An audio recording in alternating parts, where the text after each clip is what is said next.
Welcome back, ladies and gentlemen, to the SQ1 Champions League. We just saw an absolutely class game where Orphreys Gaming managed to pick up the win against Royal Reapers, and now we're back for what might be arguably a more one-sided match, but if there's an upset, oh boy, is it going to be a big one. My name is, of course, Viperoon.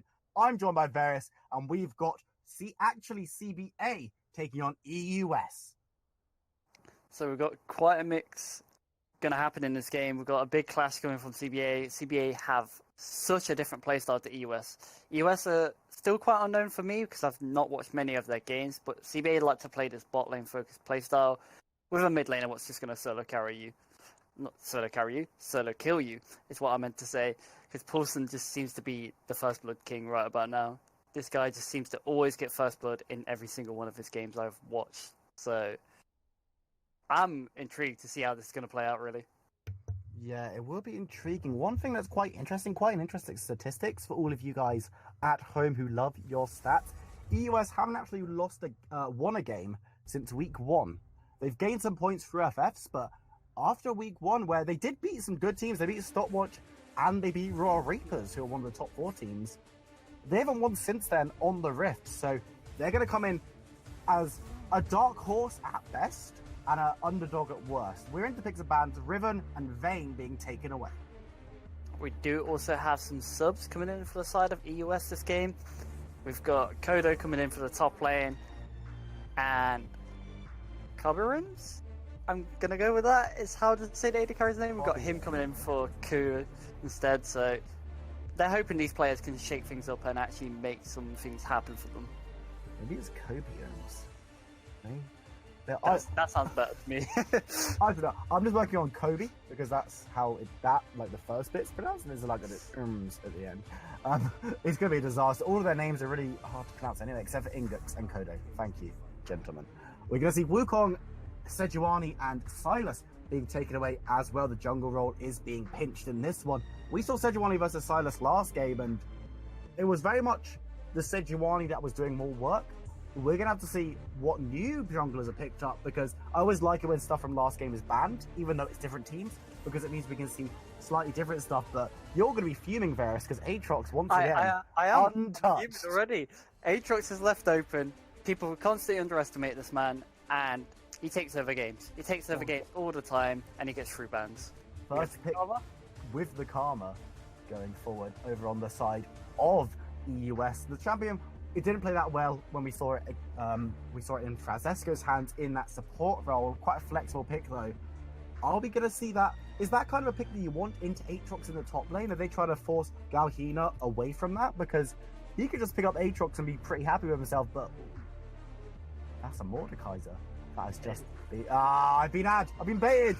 I always say, I give so much feedback, don't ever do that, but it's going to be the Yuumi and the Sivir locked in. I'm a liar, as we do see a very, very impressive bot lane for Vanguard and Gyozo.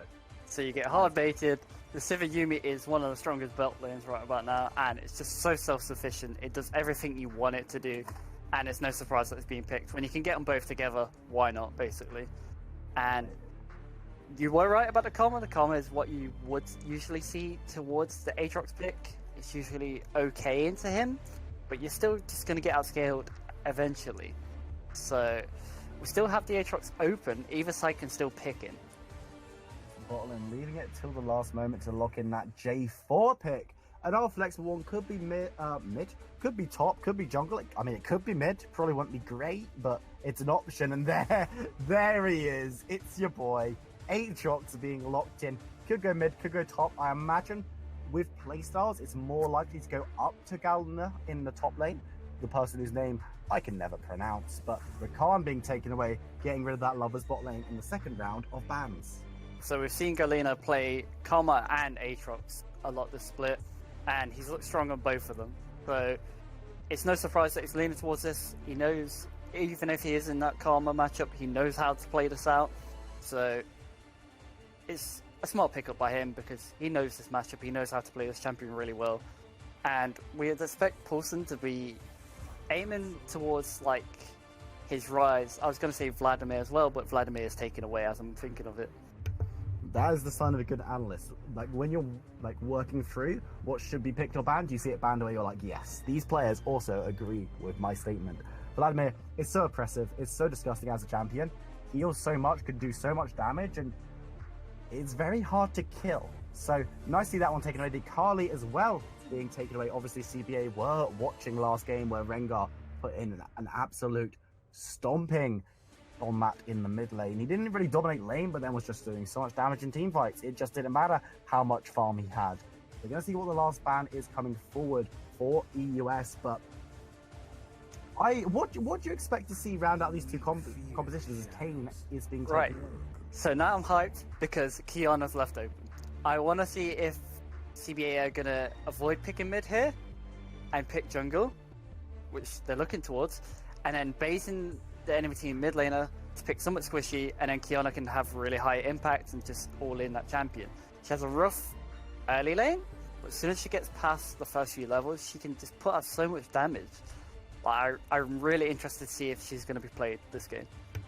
Yeah, I haven't actually cast Kiana yet because she's been banned quite consistently, or people aren't they're not favouring her into matchups that have been played in this league right now. So we might see it. We've seen it in SQ1. I just haven't personally had the time. We're gonna have to see if Mr. Bottling likes that one, as they are into the last round of picks here. EUS going to be picking up first, giving the counter pick over to OG Paulson.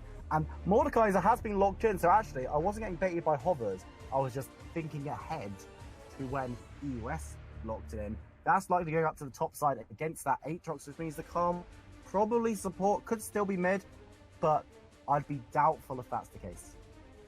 Yeah, I'd be very doubtful to see it go mid. I think it's just going to be standard Mordekaiser top. Should be an okay matchup, but it's still more towards the Aatrox favoured, especially towards the early game. And we see the Corki being hovered. It's just going to be instantly locked in. No Kiana here, as they don't fancy that one into the LeBlanc. He's going to be going up against the Corki for OG Paulson. And Paulson is someone who does like this Corki. We've seen him really go off on this champion before, so it's going to be exciting to see that. And we do also see the Sivir with that teleport, because if you've got Yuumi, there's no way you need heal on the marksman. Yeah, and having triple TP just grants you so much more utility, especially around the map, especially with a pick like Sivir. And Sivir Hecarim in the same team is so volatile. And we see the Ignite coming through for the Hecarim as well, just to nullify Jarvan and just say, you ain't going to 1v1 me. And just make it even harder. Yeah, one thing I will say is, but if everyone who's been watching the SQ1 League for a while and has been following my casting journey through this SQ1 League, everyone knows that I love using the term Stampede comp basically every cast, because it's a composition that I still believe exists, even though there are no other casters in the world who believe in it. Tell me that actually CBA have not drafted a Stampede comp this game. Just tell me that that is not the case. If only they had Karma, I think you'd be screaming even more. I would be losing my mind if they'd got Karma in this. Or Kled, actually. Either of those champions does work in the composition. But yeah, their engages us. We're going to run directly into your face, and we're just going to smash you open and devour your innards, I guess. I don't know what CBA do in their spare time, but probably not actually that. What are EUS planning on doing this game? Because I think it's pretty cut and dried over onto CBA, but what are their opposition looking to do? They're generally looking to get this LeBlanc ahead. If she gets ahead, she's able to just cause so much pressure in the side lanes. If she's able to get even a slight kill, or even just get the push onto Corki, she can roam and help this Mordekaiser try snowball. She can roam bot or try make something happen there. She just opens up so much more options of what you can do. She can move with this Jarvan as a unit invading, because Hecarim doesn't have flash or ghost, so it just opens up so much more options. And I think that is the ideal focus for them. I think that's why they've left it so late in the draft to pick the LeBlanc. So that's what I think their focus is. They did take the TP on Xayah. They understood they're against the Sivir Yuumi and know that they can't take an Ignite, they can't take heal. They took the heal on the Karma instead and just took the TP to sort of match the sort of pressure that Sivir's going to put out early game. Yeah, it's going to be an exciting bot lane to watch. I always love watching a bit of Yuumi. Remember, guys, in the chat, if you want to vote on who you think is going to win, make sure you start spamming those numbers. You've got 1 if you think EUS Anonymous are going to be taking up this one, or hit that 2 if you think actually CBA are going to come out winners. The scorelines for these two teams. CBA currently sitting at 7-2, EUS currently sitting at 4-2. Both of these teams have, however, been given buys from FFs, so it can be a little bit deceiving, but EUS have a lot of games still to play. They're currently sitting with 3 games in hand over Actually CBA. I'm excited to see if they can come in as the dark horse and really rattle some cages, because I think everyone in chat is going to be favouring Actually CBA because their competition is very simple. They know what they're doing, and they're thinking, oh, well, these guys are just a better team. But there's definitely stuff to like about this Europe Savior composition. Yeah, and I think there's a lot of things we can look at in this game. It's mainly going to be power spikes and how they're going to play around them. So I think Aatrox has a much harder power spike in that top lane, especially with the Black Cleaver build, because getting that 20% CDR just means you have your Darkin Blade constantly up, and that just sort of pushes your power spike even harder.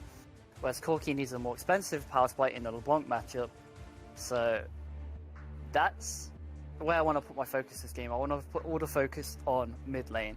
I want to see how they're going to play around it, and which jungler's going to do more in the early game. Well, that is the big question on everyone's minds. We are into loading screen now, ladies and gentlemen. It's going to be your boys, Europe Saviors, EUS, on the blue side for this one, coming up against the Monolith, Actually CBA, over on the red side. Is there anything, now that you can see your keystones, is there anything that really stands out to you? Not really. Most of it's kind of standard. We see the Corki going with Calypso, which is honestly fine. I kind of like Calypso instead of Fleet Footwork, especially in this matchup, just because the chances of getting more things to sustain you, that entire tree is just really nice for you anyway, because you're going to be getting some auto attacks down when you can.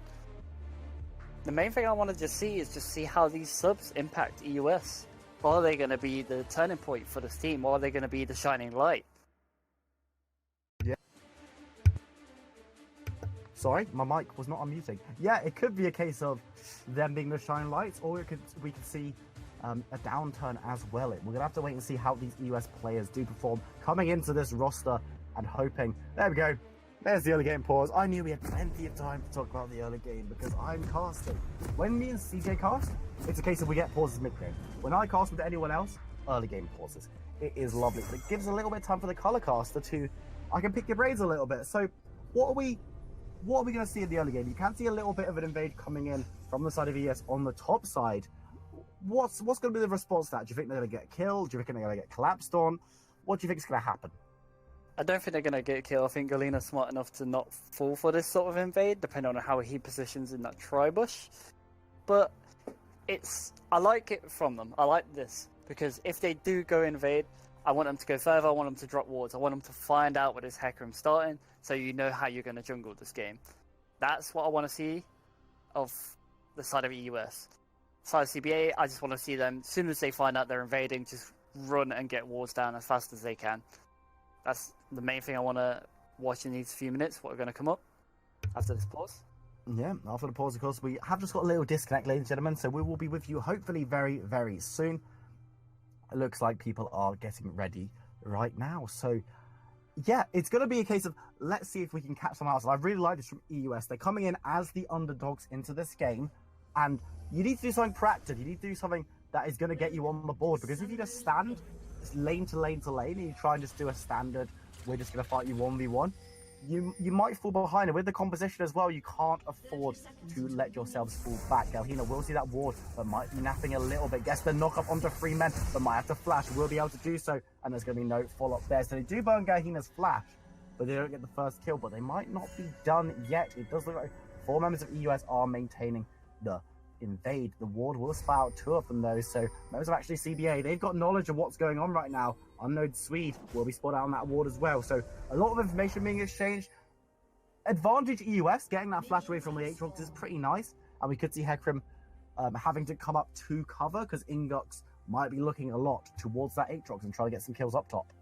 So ideally, I want to see his Jarvan starting red buff and not blue buff here, because that Aatrox has no flash. I want you to be jungling towards that top side and abusing the fact he's got no flash, but it looks like he's just going to start blue buff, which I honestly am pretty disappointed with here, knowing that you've just blown a summoner in the top side of the map.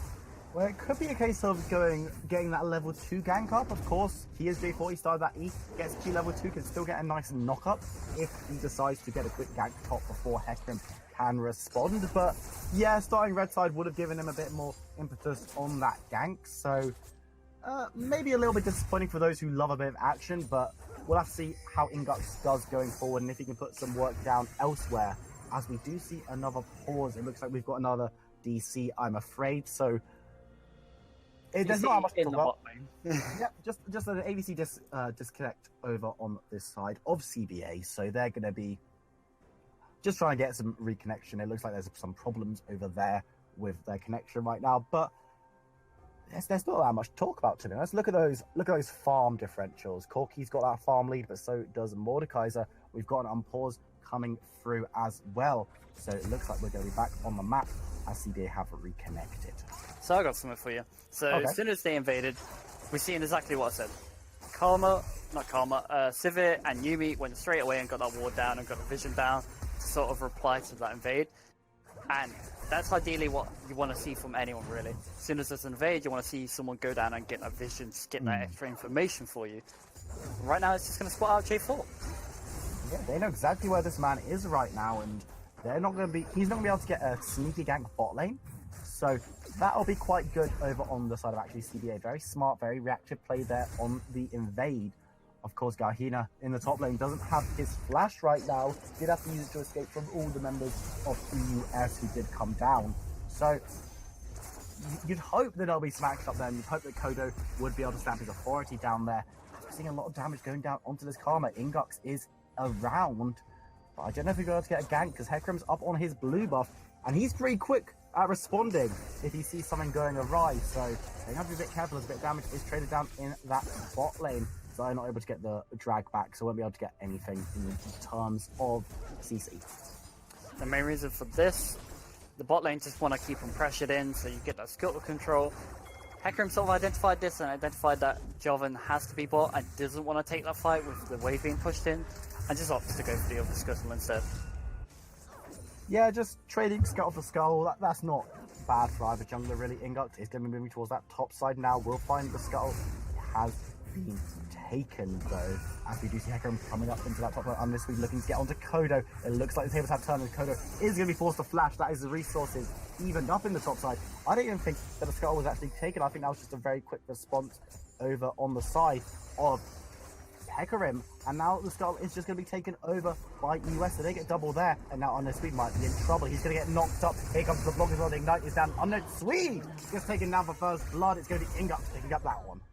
This is exactly what we talked about before the game. It's the gank squad. It's LeBlanc moving with his J4. This is what I want to see all game by them. I want to see this LeBlanc following J4 no matter where he goes, and just pressuring together, because it's just so much kill pressure.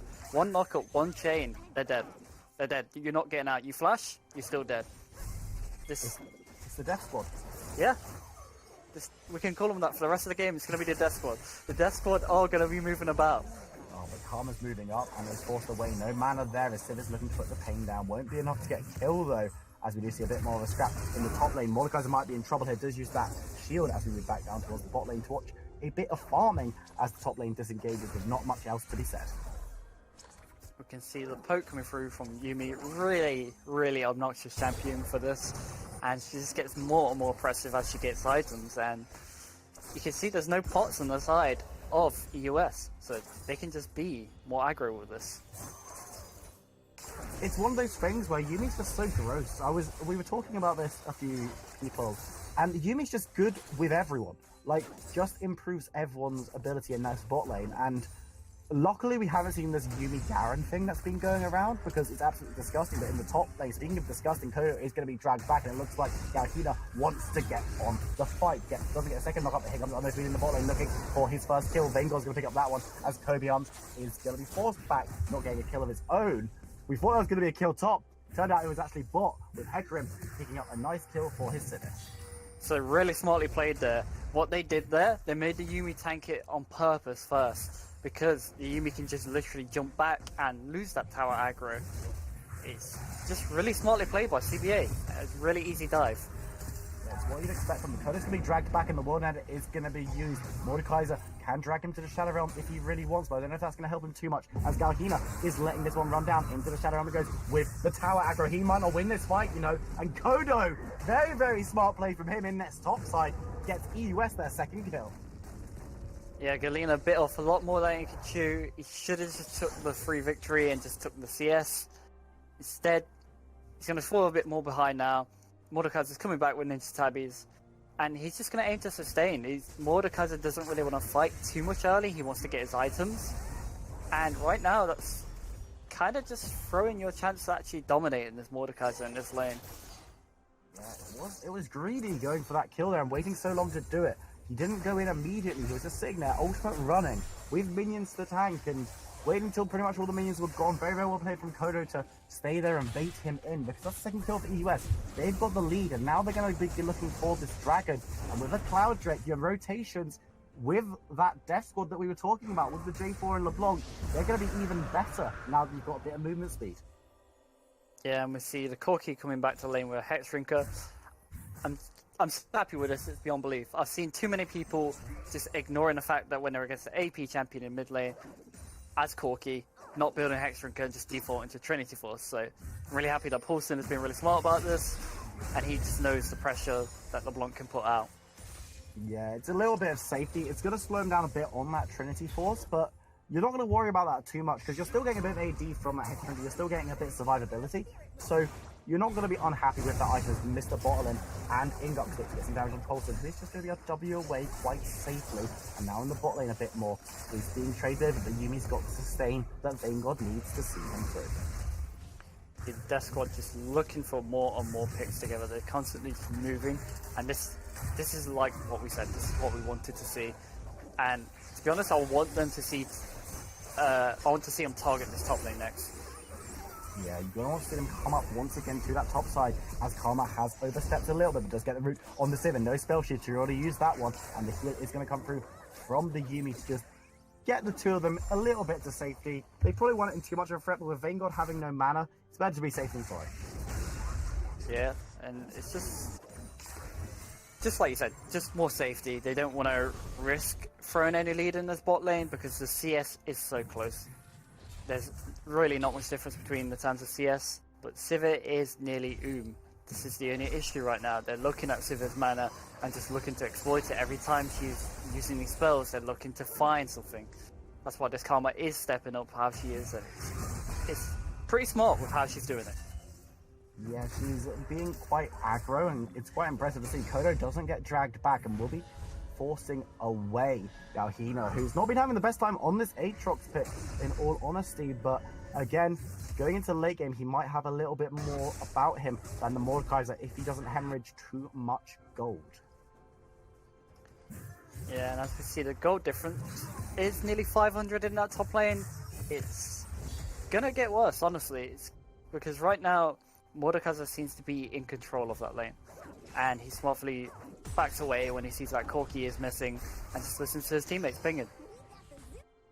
Yeah, you don't want to be caught out by anything in the middle. You don't want to get caught out by the Corki roaming up, because you want to be roaming on them yourselves, not the other way around. Galhina will be taking a bit low, but we'll get that knock up. The shield is running as the Warden is used to try and escape in the Shadow Realm. Flashes being exchanged as Kodo will win this fight and will pick up the kill. Teleport coming down bot lane for the side of Actually CBA, as we do see it in gank.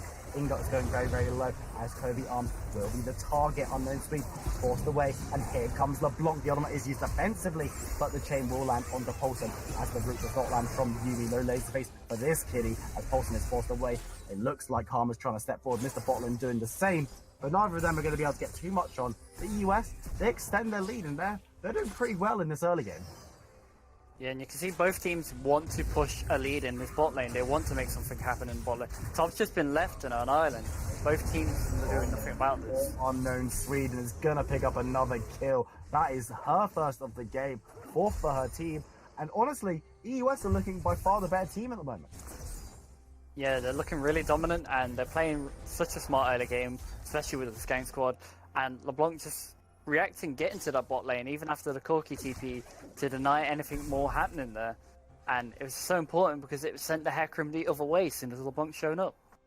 Yeah, you don't want to be fighting that LeBlanc right now. She is doing very well, of course. Paulson hasn't died yet and is winning on the farm, so the Corki is actually winning this lane out a little bit. But the roaming potential from the LeBlanc has just been so good this game, and honestly, Corki wants to be doing the same kind of thing. He's one of those champions that needs to be getting around the map, doing some big damage in these side lanes, and LeBlanc has just been dominating in that regard. Yeah, and this is mainly down to how much pressure this Jarvan's putting out. This Jarvan is putting down so much pressure that it's just making it a lot more easier for LeBlanc to be the first person to react. Ingot has to use the Cataclysm to try and escape from Paulson as the chain comes up. Mr. Botlin will catch onto Galhina on that Aatrox as Mr. Paulson's putting out those missiles. We do see Kodo coming in, shepherding the members of Actually CBA away from the fight, so nothing will be gained too much in that exchange. The gold lead is actually pretty small. It's only about 200, 300 gold right now over on the side of EUS, and that is mostly because of decent farm numbers from the side of Actually CBA. Thing to note though, we do have a shutdown in the top lane available. So with the dragon coming up, don't know what dragon it is yet, but when we find out, it is a massive dragon. Okay, so nothing's going to happen top lane. Top lane's going to still stick to an island because everyone's going to want this dragon.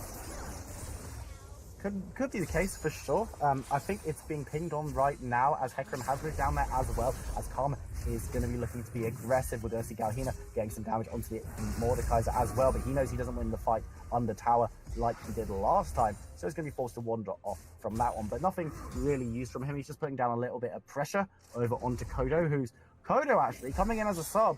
He's been playing pretty well this game. We're going to see Sivir just being able to use the zoomies from Yuumi to get away from that one. It's Kobe Kobe takes a decent amount of damage. Yeah, the Sivir Yuumi damage is so oppressive together, especially with Essence Reaver fully coming out of the Sivir now. And they're backing them up with the dragon. Dragon as Karma's forced to flash away, will go down on those two, picking up that one. Paulson is there as well as the laser base comes through. Ingot's going to be taken as the second victim of this fight as Paulson moves forward, getting a third. And we're going to see Kodo and on those swings in that Shadow Realm. Hecarim doesn't win that 1v1 as Paulson is going to be forced to try and escape. Vanguard and Yuumi are there as well. Yuumi is very, very low on health though, even though she's attached. So if she gets knocked off, she will probably just die. But it does look very, very good for Actually CBA. They managed to keep the dragon on the map and get a few kills for themselves as well. The onslaught of shadows there coming through from Onea's Swede was actually so huge it denied the Jarvan from actually even getting the Cataclysm off in that team fight. And that's just a big difference between LeBlanc being able to find more. Because if people are chained up in a Cataclysm for free, it makes her life easier, and obviously the Moore's life easier when he came down with a TP, because they had the TP advantage. But then they just swapped the bot lane into top. Now we've got a little bit of a mix-up here, as we do see Rift Herald being summoned up by J4 in the mid lane over on the side of EUS. They're going to be looking to get some plates down in this mid side. Only Sivir there to defend. Yuumi is not even with her as she was forced back to base. As the Cataclysm come through onto Vanguard. He is going to go down instantly as LeBlanc will pick up that kill. Mr. Portland having to flash away from the tower aggro though. But the first tower is going to be taken by EUS at the 14-minute mark as the plates fall, and they're looking good. They might be behind in gold, but they're looking better in these fights. Kirby might be in trouble. Unknown, so he gets a lot of damage. The Ignite is down as well. Here comes the Pyro, but it's going to be Gyoza who gets that kill on the Yuumi. I think a lot of resources were overly spent there, because Ignite from the Hecarim actually would have killed the Xayah there, but they didn't want to risk it. They want to keep the Xayah out of the game and they want to keep her off the map, so just using all the resources they can to just get whatever kills they can at this point. They are looking also to turn that kill into a dragon. You see Hecarim and Yuumi starting up that one. Holston on the Corki still in the mid lane. Teleport coming in the back though, and Mordekaiser's already there. Unknown Sweet and Gaizo shouldn't be in too much trouble though. They might actually look to fight as long as they jump onto Unknown Sweet. They didn't know that Xayah is there. She's going to be doing out a bit of damage as the ultimate comes in from the middle. He's going to get zoomies to stay alive, but he's only going to fall to Kobe as we do see members of Actually CBA get rinsed down. Double kill there for Kobe as he picks up his second on to Vanguard. And now EUS, they've taken up residency in this dragon pit. And I don't think there's going to be too much of a chest. Galhina is on the side, but Paulson doesn't want to get too much involved. So that's going to be a free Mountain Drake and a couple of kills for EUS. This is literally the perfect scenario for EUS because they have opened up this mid lane. It just means you have so much more freedom to just roam now. This LeBlanc just has freedom to go where she wants. Yeah, she is going to be able to go where she wants, and right now she wants to be going towards that bot side. Paulson doesn't have much mana. Even under tower going to be in trouble. Going to go down Mr. Ball and picking up that kill. Yumi's going to go down as well. No health, no speed on that champion, as she's going to be burned. It's going to be coming out picking up that one. And Galhina, he's back in the Shadow Realm, fails to flash over the wall, and will full Kodo picking up that one. Actually, CBA, they're losing out pretty hard. EUS are taking the first significant gold lead of the game, and it looks like actually CBA trying to turn this one down. Unknown Sweet on the chase, but Ingux and Miguel might be able to get away. They will be able to get away. EUS are looking great this game. Yeah, they are, and these subs are coming in dividends. They're making so much difference to this team so far. Ingux being caught out. She thought they had gone back. They were waiting in the bush. That's another kill over onto the side of Ingux. And I'm speechless. I wasn't expecting this game to go like this at all. Yeah, and the reason being is just how proactive this Jarvan has been in this game. You can see why they picked it.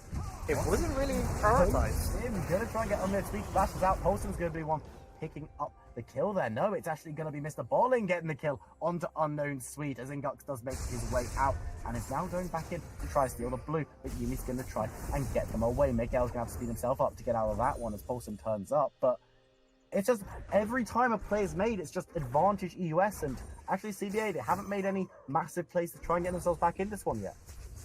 Yeah, as soon as I talk about proactive, they're like, oh yep, we hear you. Proactiveness. The laser face Karma is going to fall OG Polson picking up that one alongside his good friend Yumi, but that's only a single kill, and it's just a little bit of an overextension as Kodo gets some more damage on the top side. You can actually stall this game out really easy by CBA, so they're by no means out of this. They still have a Sivir to easily wave clear. They just need to really play around, where is this LeBlanc? You need to track her as best as you can, because she is at such a big power spike right about now. Yeah, and we're going to see a bit of a scrap up in the top side as Kobe does turn up to help out Kodo. We do see Unknown Sweet turning up as well, so it's going to be a 2v2 under that tower. Kodo going low will actually fall to the last tower shot as Unknown Sweet managed to pick up a kill, but Kodo uses that shield to try and get away. Won't be enough, but does manage to get the trade down onto Hecarim. Vangard was on the hunt, but wasn't able to assist. That's really, really well played from Kodo, even though actually CBA do lose out 2-1. And the tower might now be the prize. Miguel is there to defend though. Will Galhina want to take the dive with Vangard there, Polson on the bot side looking towards Mr. Bot, and the tower does fall easily. Galhina able to pick up that one. And it looks like the action has ceased, at least for now. So we got a big 800 gold go to that Hecarim from that fight, and that's what you want to be seeing. You want to be seeing them collect these shutdowns, and with them doing that, it just helps them crawl back into this game. There's not even much of a gold lead anymore. They're slowly getting their items. Hecarim has his Trinity Force now. He will do damage. Yeah, he will be doing a pretty good amount of damage, and his ganks have actually been okay. He has died 6 times, which a little worrying, but he's still having an impact in these team fights. And here we go, this might be number 7 as Karma is there. Ingux gets attacked with it, and Mr. Bottlin lays down the damage. It's going to be Ingux getting the last kill as Galahina now looks towards the 3-1, gets a lot of damage on the Karma, but the heal will see her out. As we see Bolton coming in, cuts off 2 as Karma goes down. Miguel getting taken down by Corky. Vangard smashes to escape and gets a kill on her way out. It's going to be on Ingux, and that's a big shutdown. Actually, CBA turn that one around and grab 2. Might not be done yet, you know.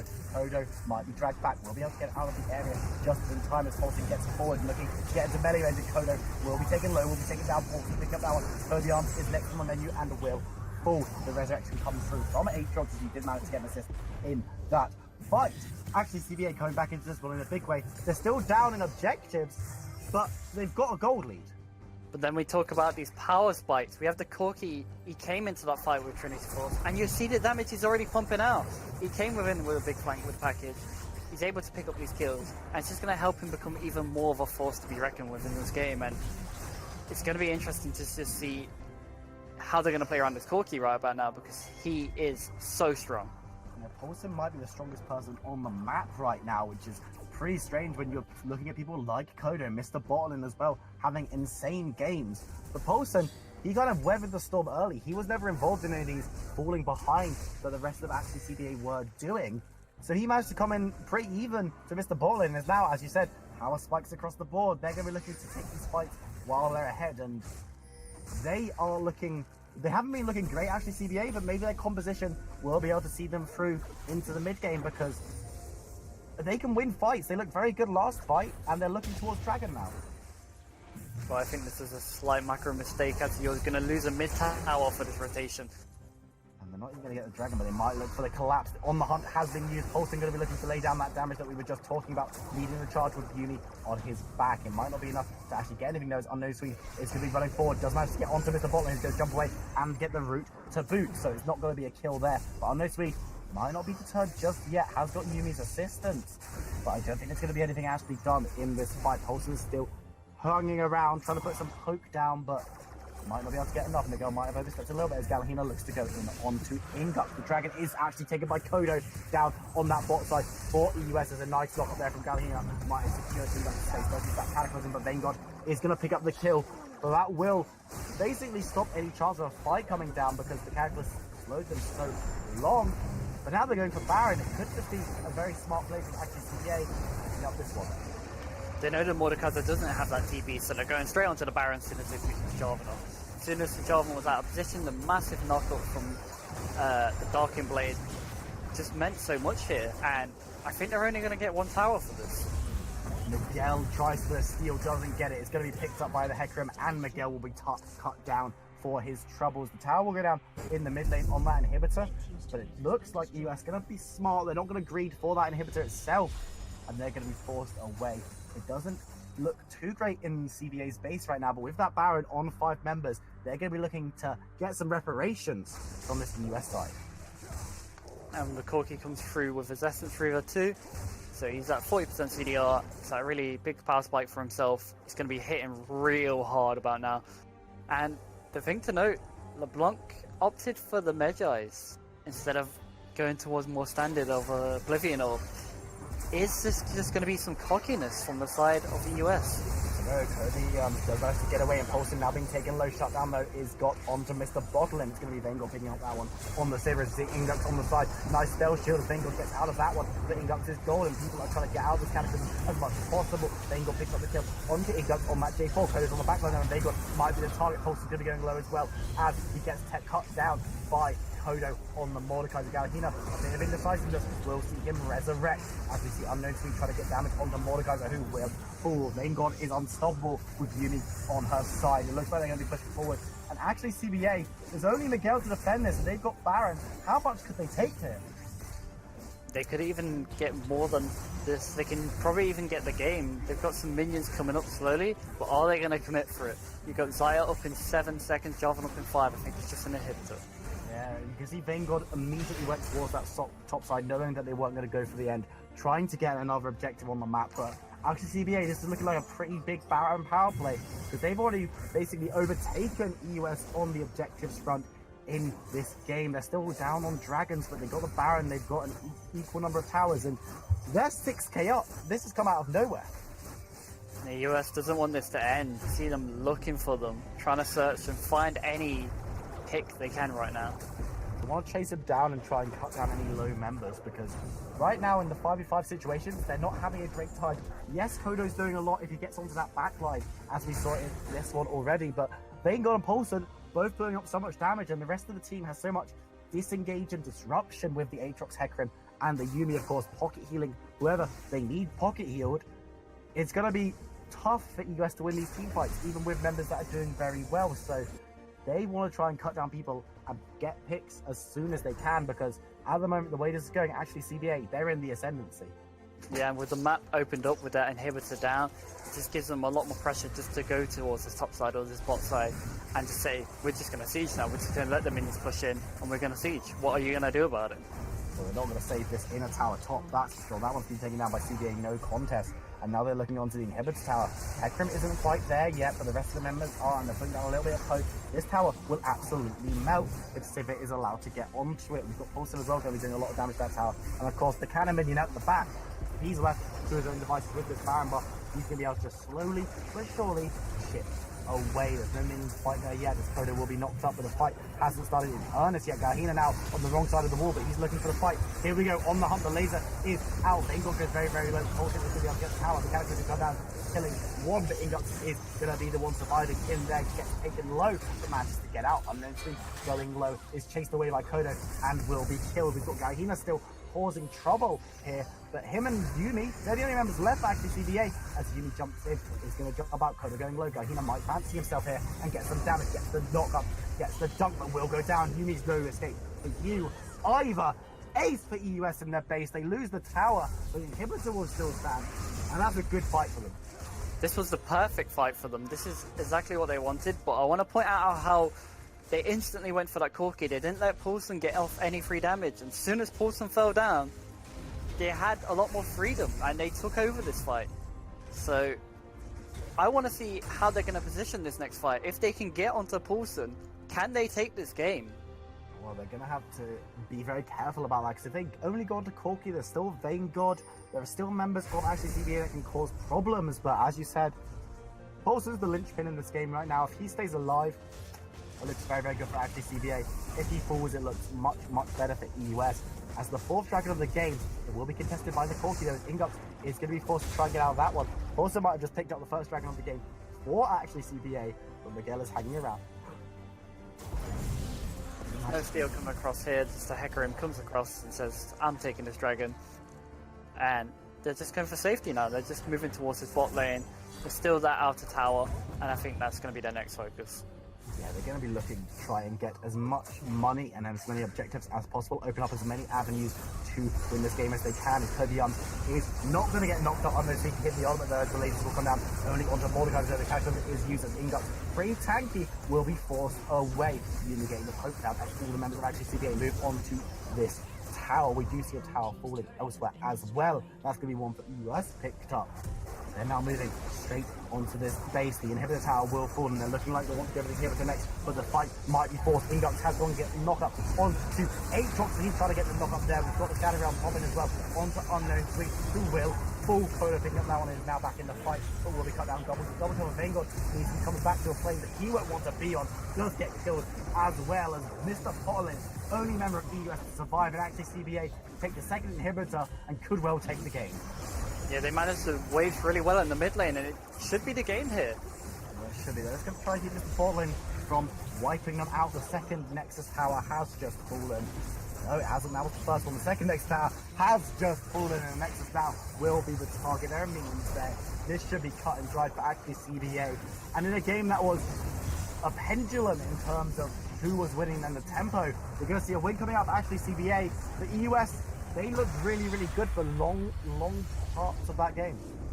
I think if you're EUS, you've got a lot of positives to take from this game. You've came in with 2 subs, and they've both performed really well. They've made a lot of stuff happen, and it's been a lot more positive from EUS, and this is what we want to see more of from when they're coming into their future games. And we see CBA just play to their win condition. They stall out the game, they grab the waves, they grab these bounties, and they just waited on item spikes. And when they got these item spikes, they had no hesitation pulling the trigger and just diving with a Hecarim. Yeah, of course, and I'm really surprised. Even though actually CBA did get that win, I kind of came into this one thinking, okay, this is pretty cut and dried. EUS probably won't put up too much of a fight. Yes, they've got a 4-2 record, but they haven't won an actual game for quite some time, and I was really pleasantly surprised. They were very proactive in the early game. You saw Koda in the top lane playing really, really well. Ingux was putting in so much work in all those team fights. The Cataclysms were really on point. So I'm now more excited than I was, even with a loss. I want to come back and see how they do next week, because if they play like that against a team not like Actually CBA, they go against your Vup-Troxes, your Fuzzy Esports, even moving towards those glorious gamings, they could have a real shot at taking some big performances there, and who knows how well they can do. Yeah, they've also got a lot of games in hand, so with them being played, they could move up this table. They could be contenders. And if they do play like this, play around like the gank squad, this jungle mid synergy, I see them taking games. I see them taking a lot of games.